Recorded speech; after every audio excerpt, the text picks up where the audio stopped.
ओम गणनाथ सरस्वती रवि शुक्रः बृहस्पतिन् पंचेतान् संस्मरे नित्यं वेदवाणीं प्रवर्तयेत्।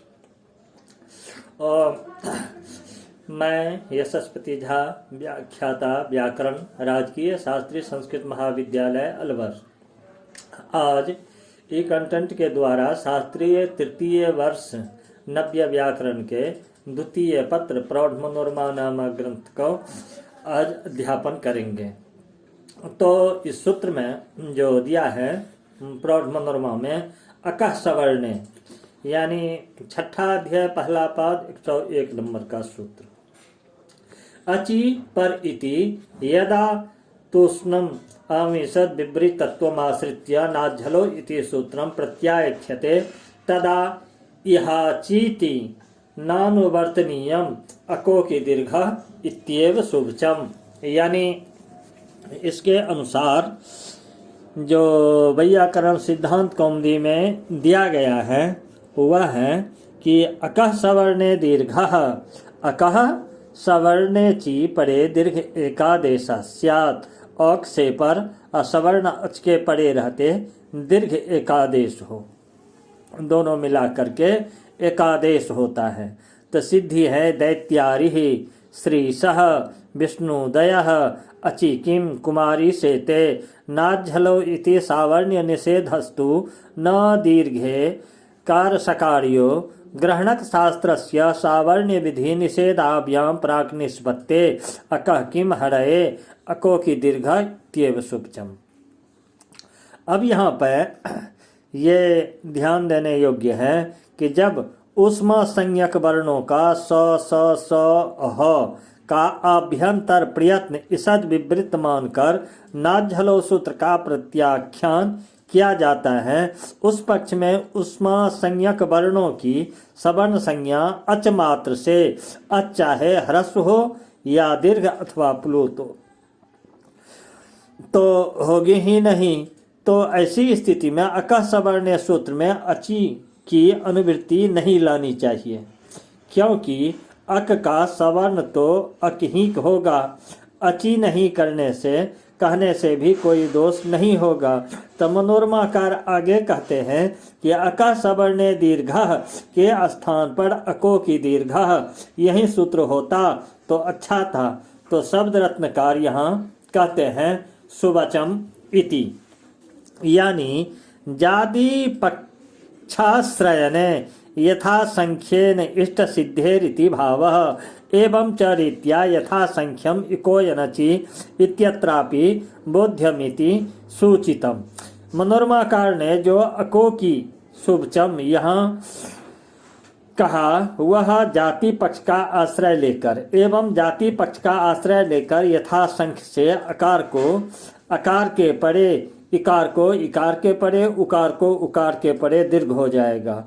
इस तरह इको यनचि में भी जाति पक्ष का आश्रय लेकर यथासंख्य से ही इष्ट सिद्धि हो सकती है। यह बात सूचित हुई।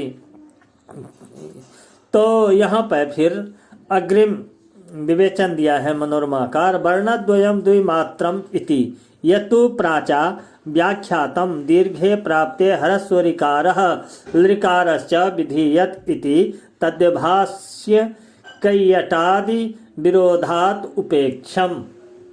यानी ऋति सवर्णे रीवा लृति सवर्णे लृवा।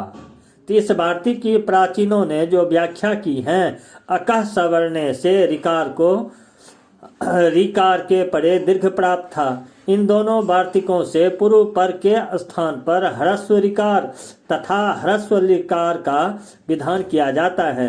तब मनोरमाकार कहते हैं कि प्राचीनों की उपर्युक्त व्याख्या का भाष्य तथा कैयट से विरोध है, अतः उपेक्षणीय है। यहाँ शब्द रत्नकार कहते हैं तद्भाष्येति तुल्यास्य सूत्रस्थ भाष्येत्यर्थः तत्र हि अकः सवर्णे इति सूत्रेण एतद् वार्तिका यथा सिद्धि रुद्भाविता। यानी मनोरमाकार ने जो प्राचीनों की व्याख्या को भाष्य विरुद्ध कहा है वह भाष्य तुल्यास्य सूत्र का है।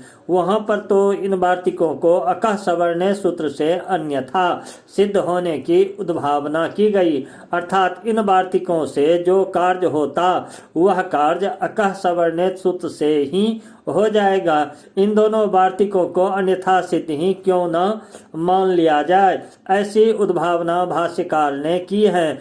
एवं च यदि इन वार्तिकों के द्वारा ह्रस्व ऋकार या ऋकार का विधान किया जाता तो भला दीर्घ विधायक का सवर्ण से उनके अन्यथा सिद्ध होने की उद्भावना भाष्यकार कैसे करते? नहीं कर सकते थे। उन्होंने किया तो है। इससे सिद्ध होता है कि ये वार्तिक भी दीर्घ का ही विधान करते हैं, अतः मनोरमाकार ने ह्रस्व का विधान करते हैं। इस व्याख्या को भाष्य विरुद्ध होने से उपक्षणीय है। अब आगे सूत्र दिया हुआ है, इंगः पदान्तात् मनोरमाकार ङसि गसोश्च इत्यस्य आरंभादस्य पदांत विषयत्वे लब्धे उत्तरार्धम पदांतात् इति स्पष्टार्थम इहेव कृतम्। यानी कौमुदीकार ने इंगः पदांतादति पदांतात् इंगोति परे पूर्वरूप में का देशस्यान पदांत एगंत से पर अत के पड़े रहते पूर्वरूप एकादेश हो। हरे प्लस अब अकृष्णो प्लस अब। यहाँ पर ये उदाहरण दिया हुआ है। तो अपदांत एंग को यदि पूर्वरूप हो तो ङसी गस के पड़े ही हो।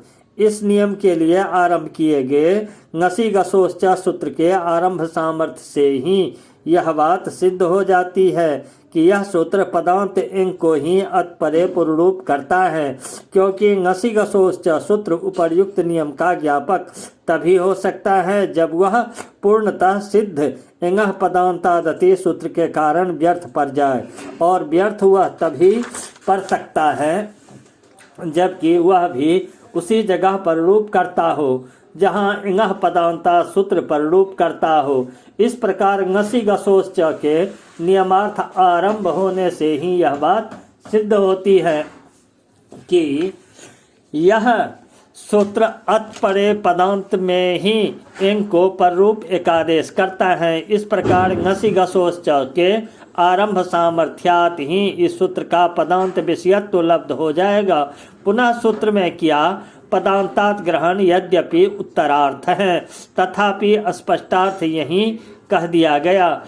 पदांतात ग्रहण उत्तर के किन सूत्रों के लिए हैं, ऐसे शब्द रत्नकार स्पष्ट करते हैं। उत्तरार्थमिति इको सवर्णे इत्याद्यर्थम स्पष्टार्थम इति विभक्तो चेत ङसि गसो एवेति नियम आशंका वारणार्थमिति भावः। इको सवर्णे आदि उत्तर सूत्रों में अनुवृत्ति के लिए आवश्यक अपदांतात का इसी सूत्र में इसलिए ग्रहण किया गया ताकि विभक्ति के परे यदि पररूप हो तो ङसि और ङस के परे ही हो, ऐसे नियम की शंका न हो। इस शंका का वारण रूप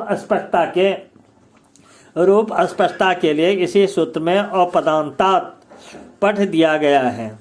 अब यहाँ पर अग्रिम सूत्र है सर्वत्र विभाषा गो।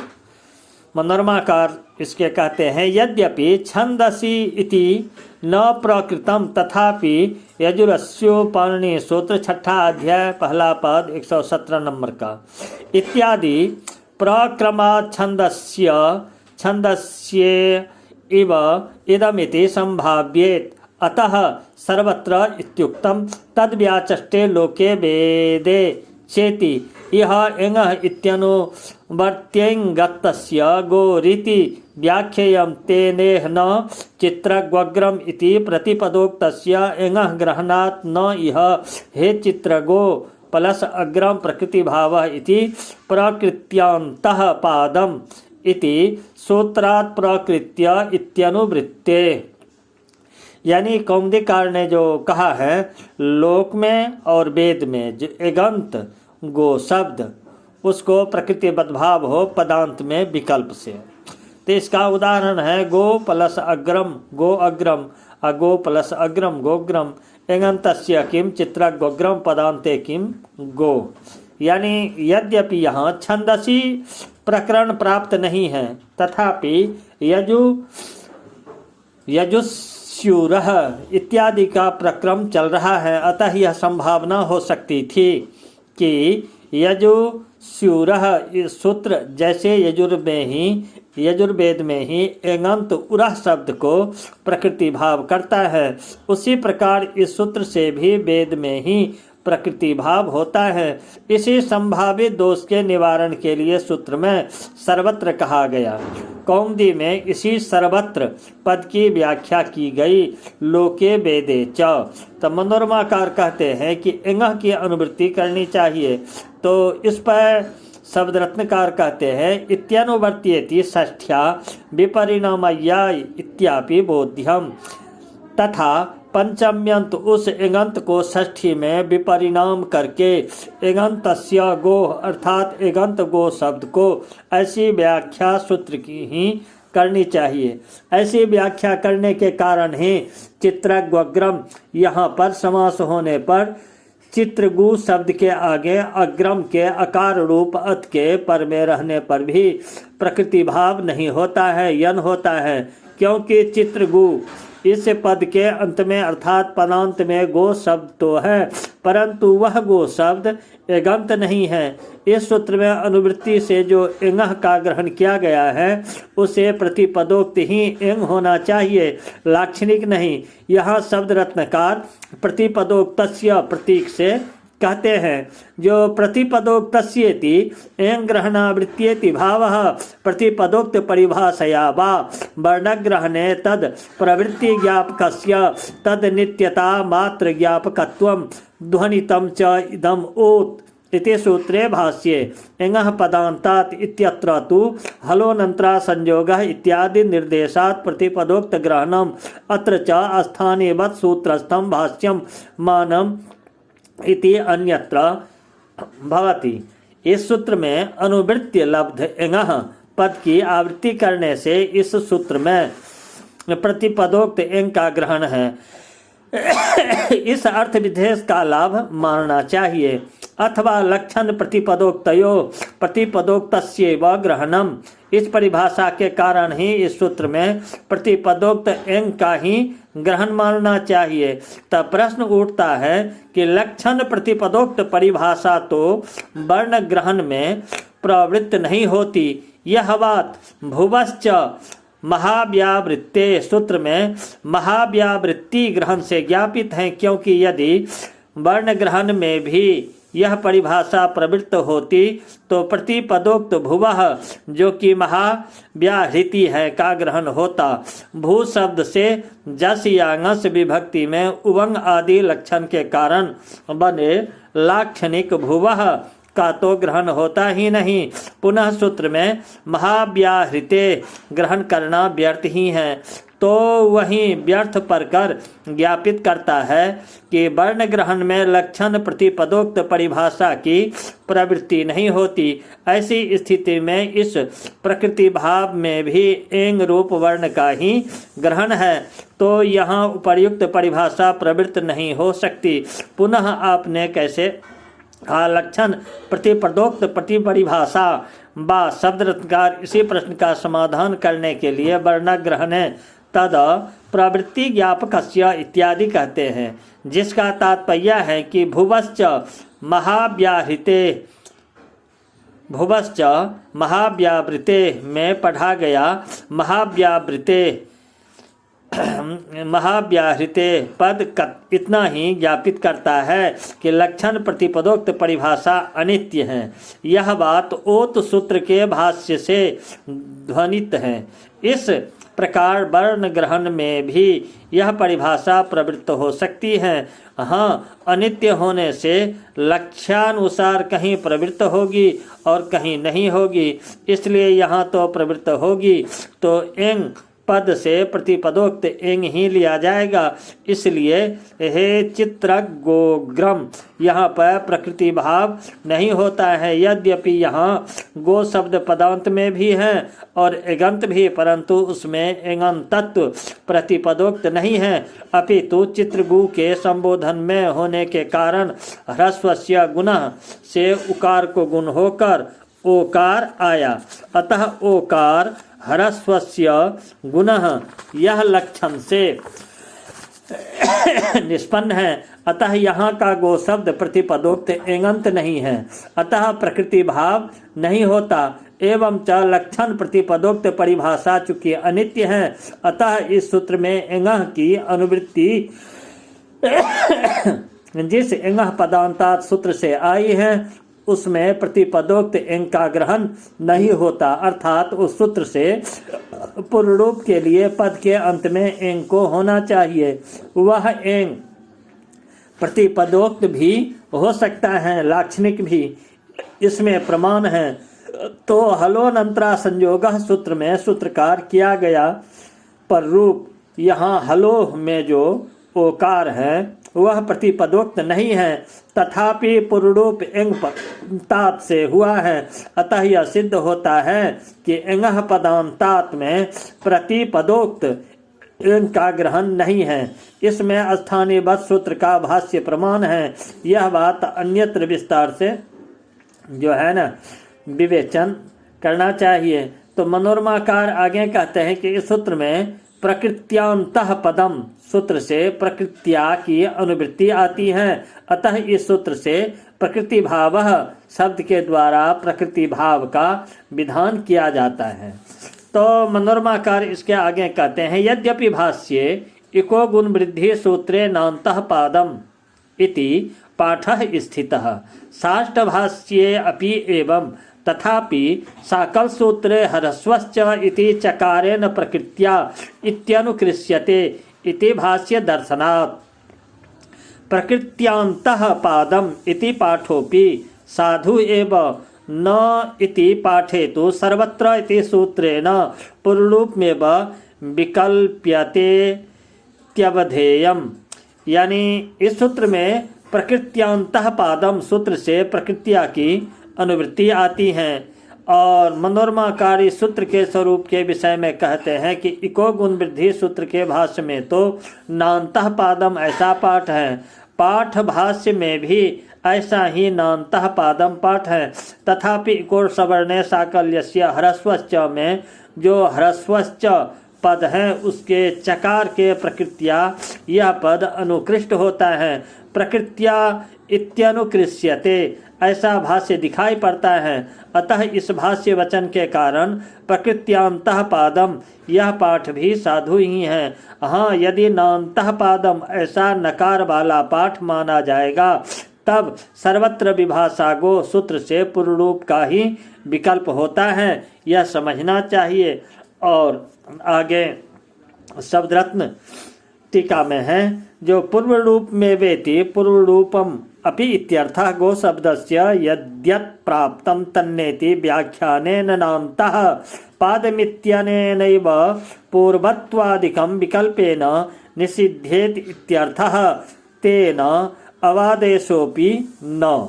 यानी मनोरमाकार ने जो कहा है कि नकार वाला नान्तः पादम पाठ मानने पर सर्वत्र सूत्र पूर्व रूप मेव विकल्प्येत, यहाँ एव शब्द अप्यर्थ है, अर्थात पूर्व रूप मेव का अर्थ है पूर्व रूप मपि विकल्प्येत, अर्थात पूर्व रूप भी विकल्प से होगा। इस अर्थ के लाभ का उपाय शब्द रत्नकार कहते हैं कि नान्तः पादम का गो शब्द को जो जो कार्य प्राप्त हो वे सब न हो ऐसा व्याख्यान करेंगे। तो गो प्लस अग्रम यहाँ पर पहले अबादेश प्राप्त होता है और पुनः उसे बाध कर पूर्वरूप प्राप्त होता है। तो उसे बाध कर सर्वत्र विभाषा सूत्र से प्रकृति भाव होता। एवं च गो शब्दस्य यत यत प्राप्तम के अनुसार अबादेश पूर्वरूप दोनों का विकल्प से निषेध होगा। तो सर्वत्र सूत्र से प्राप्त प्रकृति भाव का निषेध विकल्प से होगा। एवं च निषेध का विकल्प वस्तुतः विधि का ही विकल्प होता है। तो जब प्रकृति भाव नहीं होगा तब अवादेश को बाध कर प्राप्त पूर्व रूप की प्रवृत्ति होगी। एवं च उसका भी निषेध विकल्प से होगा, पर रूपा भाव पक्ष में अवादेश भी होगा। इस प्रकार गो प्लस अग्रम बराबर गो अग्रम अगोग्रम गवाग्रम, ये तीनों रूप बनते हैं। तो शब्द रत्न में जो यहाँ तेन अवादेशोपि न लिखा है उसका तात्पर्य यह है कि गो शब्दस्य यत यत प्राप्तम तन्न के अनुसार गो शब्द को चूंकि अवादेश प्राप्त होता है, अतः अवादेशोपि न यह अर्थ भी होगा, परंतु यह सब निषेध विकल्प से होगा। अतः पक्ष में जो जो विधि प्राप्त थे सब हो गए।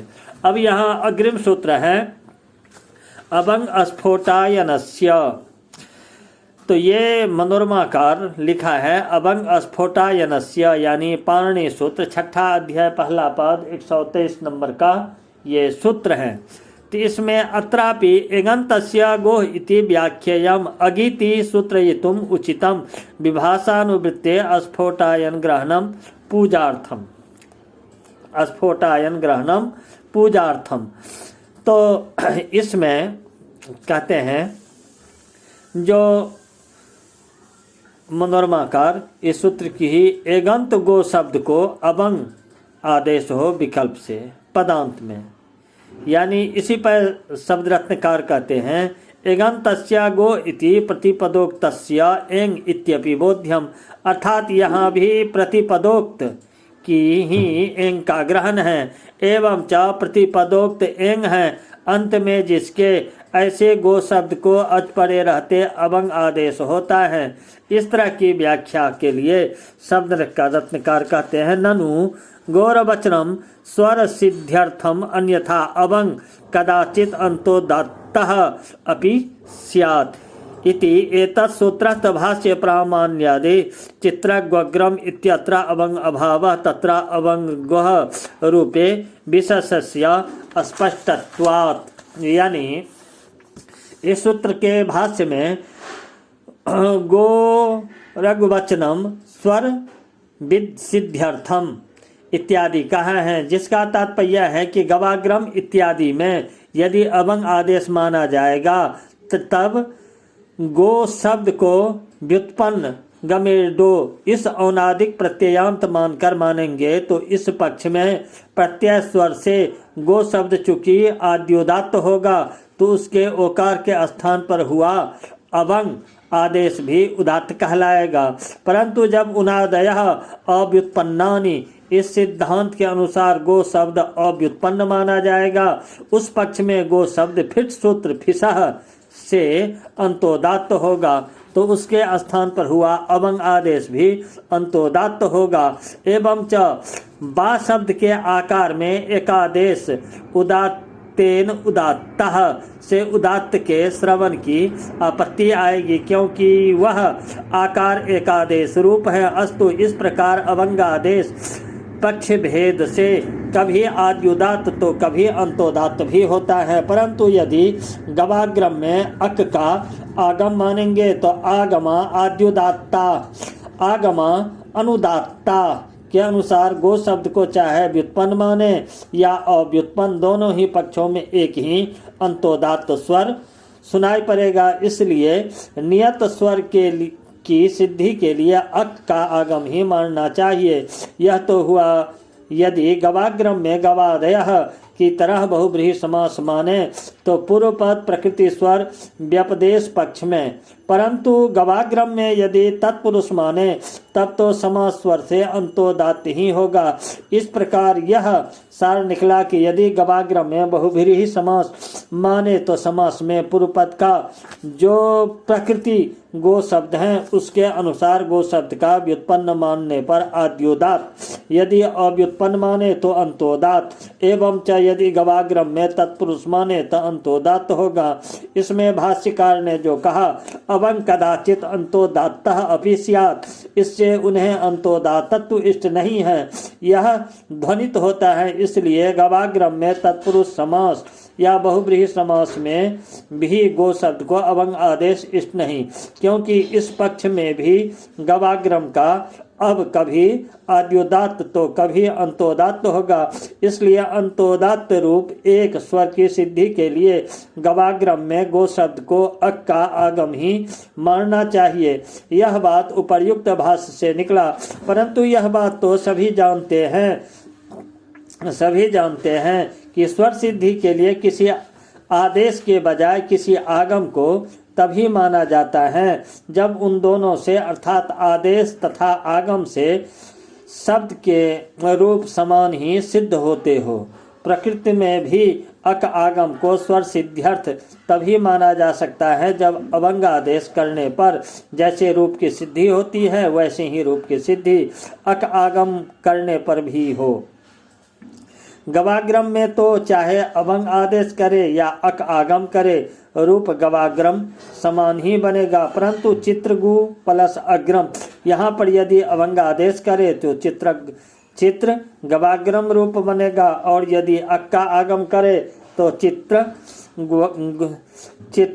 ग्वाग्रम ऐसा रूप बनेगा। इस प्रकार अक और अभंग के विधान में रूप सिद्धि में अंतर जब स्पष्ट है तो अक को भाष्यकार ने स्वर सिद्ध्यर्थ कैसे माना। अतः भाष्यकार के गोरग्वचनम स्वर सिद्ध्यर्थम इस कथन को उपपन्न करने के लिए चित्रगु प्लस अग्रम यहाँ भी अक तथा अभंग दोनों ही पक्षों के रूप में समानता होनी आवश्यक होगी और यह रूप की समानता तभी हो सकती है जब अक आगम या अभंग आदेश दोनों के लिए गो शब्द में एगन तत्व विशेषण लगावे एवं च पदांत गो शब्द को ही अक या अभंग होगा तो चित्रगु प्लस अग्रम में एगंत गो शब्द के नहीं होने से न अक होगा और न ही अभंग तो यन होकर चित्रग्वग्रम ऐसा रूप बनेगा। तब भाष्यकार का अग्वचनम स्वर सिद्ध्यर्थम यह कथन उत्पन्न होगा। इस प्रकार सिद्ध हुआ कि गोवचनम स्वर सिद्ध्यर्थम यह तभी उपपन्न होगा जब अभंग स्फोटायस्य में एंग की अनुवृत्ति माने ताकि चित्रगु प्लस अग्रम में न तो अक का आगम हो सके और न ही अभंग आदेश, अन्यथा दोनों के विधान से रूप की सिद्धि में अंतर होने से अक वचन को स्वर सिद्ध्यर्थ नहीं माना जा सकता। इस प्रकार भाष्यकार का गोरग्वचनम स्वर सिद्ध्यर्थम यह कथन ही इस बात में प्रमाण हुआ कि अभंग स्फोटायनस्य सूत्र में एंग की अनुवृत्ति आती है। एवं च गोरग्वचनम से लेकर तत्रांगभंगो रूपे विशेषस्य स्पष्टत्वात् यहाँ तक के ग्रंथ से शब्द रत्नकार ने मनोरमा में जो अत्राप्यंगन्तस्य गोरिति व्याख्येयम कहा गया उसमें भाष्य का प्रमाण दिया। अब इसके आगे चित्रगोग्रम इत्यत्र इत्यादि के द्वारा उस एंग को प्रतिपदोक्त ही होना चाहिए उसमें प्रमाण देने जा रहे हैं। अस्तु। अब यहाँ पहले प्रश्न पूछा जा रहा है कि चित्रगो प्लस अग्रम में अभंग नहीं होता, इसमें क्या प्रमाण है? तो उत्तर देते हुए शब्द रत्नकार कहते हैं कि उपदेशावस्था में आद्योदात्त का निपातन करके अभंग न्यास की अर्थात अभंगादेश पक्ष की भाष्यकार ने जो स्थापना की है वही अभंग स्थान परक भाष्य ही इस बात में प्रमाण है कि चित्रगो प्लस अग्रम में अभंग आदेश नहीं होता। आगे शब्द रत्नकार स्वयं इसे उपपादित करते हैं। चित्रगो शब्द आमंत्रित उदात्त होने के कारण अंतानुदात्त है एवं च अंतानुदात्त उस चित्रगो शब्द से अक यदि होगा तो अक चूंकि आगम है तो आगमा अनुदात्ता के अनुसार वह आकार भी अनुदात्त होगा तो गकारोत्तरवर्ती आकार तथा वकारोत्तरवर्ती आकार देशों में दोनों में अनुदातत्व का ही श्रवण होगा। एवं च अभंग आदेश मानकर अभंग का यदि आद्योदात्त निपातन करते हैं तो गकारोत्तरवर्ती आकार उदात्त होता है। इस प्रकार अक आगम करने में तथा अभंग आदेश करने में स्वर में भेद स्पष्ट है, यहाँ रूप में भेद नहीं होगा। अतः अक तथा अभंग दोनों ही पक्षों में समान स्वर के लिए एंग को प्रतिपदोक्त मानना आवश्यक है। एवं च यदि ऐसा मान लेते हैं तो हे चित्रगो प्लस अग्रम यहाँ गकारोत्तरवर्ती ओकार प्रतिपदोक्त नहीं है, अतः न तो अक आगम होगा और न ही अभंग आदेश। इस प्रकार आद्योदात्त निपातन करके अभंग की स्थापना जो की गई वही इस बात में प्रमाण है कि चित्रगो प्लस अग्रम में अभंग आदेश नहीं होता, अर्थात प्रतिपदोक्त एंग को ही अभंग आदेश होता है। इसी संदर्भ में कहा है जो प्रतिपदोक्त आद्युदात का श्रवण न हो। इसी संदर्भ में उपदेशी बद्भावो वाच्यः, उपदेशी भावो वाच्यः से समासांत अंतोदात से पहले ही अभंग स्वर की प्रवृत्ति होती है। उसी प्रकार चित्रगो अग्रम में भी आमंत्रित उदात से पहले ही उपदेशी बद्भावो वाच्य से अभंग स्वर हो जाएगा। तो आमंत्रितादि उदात तत्वेन चित्रगो शब्द अनुदात नहीं रहेगा। तो पश्चात आमंत्रित आद्युदात होने पर अक तथा अभंग दोनों ही स्थिति में स्वर में भिन्नता नहीं रहेगी। एवं च स्वराभेद के लिए चित्रगो में अबादेश की अप्राप्ति मानकर अभंग स्फोटायनस्य में एंग को प्रतिपदोक्त मानने की आवश्यकता नहीं। तो सब रत्नकार इसका खंडन करते हुए कहते हैं कि गवाक्षय इत्यादि में अभंग स्वर तथा समास स्वर की युगपत प्राप्ति होने पर चूंकि एक ही अभंग में एक साथ दोनों स्वर का होना असंभव था, इसलिए पर होने के कारण प्रथम प्रवृत्त समास स्वर की अप्राप्ति कराकर उपदेशी बद्भावो वाच्यः चरितार्थ हो जाता है। अतः चरितार्थ उसी उपदेशी बद्भावो वाच्य के द्वारा बहिरंग अभंग स्वर की अपेक्षा अंतरंग आमंत्रित स्वर की पहले प्रवृत्ति होगी, तब स्वर में भेद होगा ही। तो अभंग स्वर बहिरंग इसलिए है कि उसे ह्रस्वस्य गुण से गुण की अपेक्षा है, क्योंकि उकार को जब गुण होकर ओकार होगा तभी निपातनात् आद्युदात युक्त अभंग होगा। एवं च उस गुण को अभंग संज्ञा की अपेक्षा रहती है। इस अंग संज्ञा सापेक्ष जो गुण तत्सापेक्ष होने के कारण अभंग स्वर बहिरंग है। एवं च प्रकृति मात्र की अपेक्षा करने वाला आमंत्रित स्वर अल्पापेक्ष होने के कारण अंतरंग है। इस प्रकार उपदेशी बद्भाव वचन चूंकि चरितार्थ है, अतः हुआ अंतरंग आमंत्रित स्वर की प्रथम प्रवृत्ति को रोककर उससे पहले बहिरंग अभंग स्वर की प्रवृत्ति कराने में असमर्थ है। अतः पहले आमंत्रित स्वर होगा ही। एवं च तब चित्रगो प्लस अग्र में अक तथा अभंग दोनों पक्षों में स्वर का भेद होगा ही। अतः एंग को प्रतिपदोक्त ही मानना चाहिए, जिससे चित्रगो प्लस अग्र में न अक होगा और न ही अभंग। इसी बात को ध्वनित करते हुए मनोरमाकार ने कहा है अगिति सूत्रयितुम उचितम। एवं च जैसे चित्रगोग्रम में या हे चित्रगो अग्रम में अभंग नहीं होता, वैसा ही अक भी नहीं होगा। और जिन गवाग्रम आदि में अभंग होता है उनकी सिद्धि अक आगम से भी हो ही जाएगी। अतः गोर वचनम इत्यादि भाष्य भी